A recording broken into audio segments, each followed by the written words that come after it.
तो कैसे हो भाइयों। एंड आज का जो टॉपिक है वो है एक मोस्ट रिसर्च सप्लीमेंट के बारे में जो है क्रिएटिन। एंड क्रिएटिन के बारे में सबको एक बेसिक आइडिया तो होगा ही कि क्रिएटिन क्या है, कैसे काम करता है, बट फिर भी जो हमारे नॉन जिम गोअर्स है या जिनको नहीं पता है उनके लिए एक बार हम बता देते हैं कि बेसिकली क्रिएटिन एक नेचुरल कंपाउंड बॉडी खुद बनाती है एंड आपको फूड के थ्रू भी मिलता है। जैसे एनिमल मीट हो गया, जैसे चिकन हो गया, बीफ हो गया, फिश हो गया, एग्स हो गया, इन सब में क्रिएटिन होता है लेकिन एक स्मॉल अमाउंट में, एंड जिसकी वजह से हमें सप्लीमेंट के तौर पे बाहर से लेना पड़ता है। तो क्रिएटिन क्या करता है? क्रिएटिन आपकी बॉडी को एनर्जी देता है। Energy as an ATP. ATP क्या है? Adenosine triphosphate. ये एक एनर्जी की करेंसी है जो ब्रेक होके आपको एनर्जी देता है। एंड दूसरी चीज़, ये आपकी स्ट्रेंथ को इम्प्रूव करता है, आपकी रिकवरी में हेल्प करता है, एंड आपके मसल के अंदर वाटर रिटेन करता है, जिसकी वजह से आपका जो मसल है वो फुलर दिखता है, थोड़ा बड़ा दिखता है। ये सब हो गया आपका बेसिक नॉलेज, ठीक है। अब इसके ऊपर बात करते हैं कि इसके और भी क्या बेनिफिट्स हैं। क्रिएटिन के जो फ़ायदे हैं वो सिर्फ जिम तक सीमित नहीं है, उससे भी ज़्यादा है। जैसे क्रिएटिन जो है वो ब्रेन को फ्यूल करता है। ब्रेन अपना बॉडी का 2% ऑफ बॉडी पार्ट है एंड वो एनर्जी कितनी कंज्यूम करता है? अराउंड 20%। तो उसे भी एनर्जी चाहिए। क्रिएटिन क्या करता है? ब्रेन को एटीपी देता है, जिसकी वजह से ब्रेन का फोकस बढ़ता है, मेमोरी स्ट्रांग होती है, एंड जो मेंटल एनर्जी होती है वो भी इम्प्रूव होती है। दूसरा बेनिफिट ये है कि जो भी वेजिटेरियंस है उनके अंदर, उनकी बॉडी में लो लेवल ऑफ क्रिएटिन होता है, जिसकी वजह से उनको एज अ सप्लीमेंट, अगर वो एज अ सप्लीमेंट लेते हैं क्रिएटिन को, तो जो इफ़ेक्ट्स क्रिएटिन देता है वो काफ़ी अच्छे रहेंगे as compare to the non vegetarians. तो ये एक बड़ा फ़ायदा है नॉन वेजिटेरियंस के लिए। द लास्ट थिंग इज़ कि मसल का हो गया, ब्रेन का हो गया, एंड अभी क्या बचा है? बोन्स। ये आपके बोन को भी स्ट्रॉन्ग बनाता है, एंड जो सार्कोपीनिया होता है, आपका बोन जो है वो धीरे धीरे कमज़ोर होता है, उसको भी प्रिवेंट करता है। आपका जो मसल लॉस होता है, जैसे मान लीजिए आप बूढ़े हो रहे हैं एंड उसी के साथ आपका मसल लॉस भी होता है, तो वो मसल लॉस को भी प्रिवेंट करता है, जिसकी वजह से आपका जो भी एजिंग है वो भी कम होगी। तो ये थी उसकी कुछ बेनिफिट्स।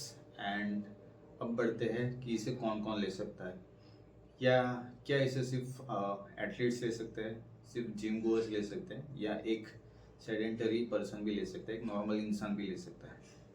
तो यस, इसे एक नॉर्मल पर्सन भी ले सकता है, एंड इसके बेनिफिट्स भी ऑफकोर्स मिलते हैं नॉर्मल पर्सन को, जैसे उनका स्टेमिना इम्प्रूव होना, उनका ब्रेन हेल्थ अच्छा होना, उनका मसल अच्छा रहता है, एंड बाकी सारी चीज़ें। बट ये इसका मैक्सिमम बेनिफिट्स आप क्रिएटिन का कब उठा सकते हो?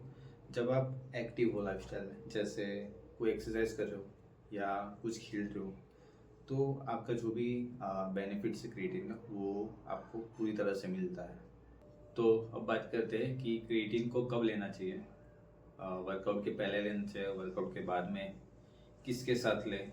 तो एक स्टडीज़ ये कहती है कि अगर आप क्रिएटिन को वर्कआउट के तुरंत बाद लेते हो विथ वार्म वाटर एंड थोड़ा सा सॉल्ट, उसके साथ अगर आप क्रिएटिन लेते हो तो आपका एब्जॉर्प्शन रेट है वो स्लाइटली बढ़ जाता है। And there is a new study, उसमें ये चीज़ बताई गई है कि आप क्रिएटिन को अगर कोई कार्बोहाइड्रेट सोर्स के साथ लेते हो, जैसे बनाना हो गया, तो आपका जो भी क्रिएटिन का एब्जॉर्प्शन है वो बढ़ जाता है उसकी वजह से।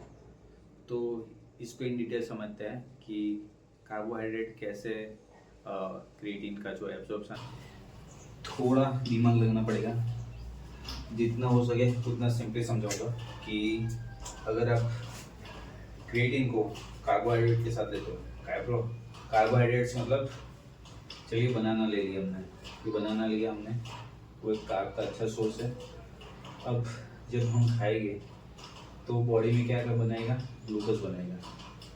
अब ग्लूकोज से क्या होगा कि आपका ब्लड शुगर लेवल है वो हाई होगा, आपका ब्लड शुगर लेवल ऊपर जाएगा, एंड आपका ब्लड शुगर लेवल ऊपर जाता है तो पैंक्रियास क्या करता है, इंसुलिन छोड़ता है आपकी बॉडी में। इंसुलिन छोड़ता है, क्यों छोड़ता है कि आपके जो भी ब्लड शुगर लेवल है वो हाई गया ना, उसको वापस नॉर्मल ले पाए, ठीक है। तो इंसुलिन और क्या करता है कि जो भी क्रिएटिन ट्रांसपोर्टर है, ठीक है, उनको एक्टिव कर देता है। देखो आपके बिना ये सेल का जो ओपनिंग है वो इतना है, ठीक है, तो क्रिएटिन यहाँ से जाएगा, थोड़ा थोड़ा जाएगा। तो इंसुलिन क्या करता है, क्रिएटिन ट्रांसपोर्टर को एक्टिव करके ये जो गेट है, सेल का गेट है, उसको बड़ा कर देता है, जिसकी वजह से जो क्रिएटिन है वो मसल में अच्छे से जा पाए। तो ये होल जो कॉन्सेप्ट है ना, यही है कि क्रिएटिन एब्जॉर्प्शन कैसे बढ़ा देता है carbohydrate. The last thing is कि जो भी नॉन जिम गोर्स है या पहली बार क्रिएटिन लेने का सोच रहे हैं, तो उनके माइंड में एक क्वेश्चन हमेशा रहता है कि इज़ इट सेफ कि हम क्रिएटिन ले सकते हैं या हमें कोई किडनी प्रॉब्लम हो सकती है। तो तो ये बिल्कुल सेफ़ है क्रिएटिन लेना। एंड डॉक्टर्स क्यों मना करते हैं क्रिएटिन लेने से, उसके पीछे एक रीज़न है कि जब भी आप क्रिएटिन लेते हो, ठीक है, क्रिएटिन लेने के बाद कोई फिज़िकल एक्टिविटी करते हो तो क्या होता है, क्रिएटिन ब्रेक डाउन होता है एटीपी में, एंड जिसकी वजह से जो वेस्ट प्रोडक्ट है क्रिएटिनाइन नाम का एक वेस्ट प्रोडक्ट है जिसका लेवल बढ़ता है, ठीक है। एंड जब भी डॉक्टर चेकअप करते हैं तो क्रिएटिनाइन का लेवल हाई आता है। एंड वो हाई क्रिएटिन का लेवल तभी आता है जब आपकी किडनी में कुछ इशू होता है, तभी ये लेवल हाई होता है। लेकिन यहाँ पे हमारा क्रिएटिनाइन लेवल क्यों बढ़ रहा है, क्रिएटिन का ब्रेकडाउन होने की वजह से बढ़ रहा है। तो यही मिस इंटरप्रिटेशन की वजह से डॉक्टर्स को लगता है कि क्रिएटिन ही रीज़न है किडनी खराब होने का। किसी ये नहीं लेना चाहिए, जिनको पहले से कोई मेडिकल कंडीशन हो, किडनी रिलेटेड कोई कंडीशन हो, वो प्रीफर ना करें, वो प्रीफर करें कि क्रिएटिन ना लें।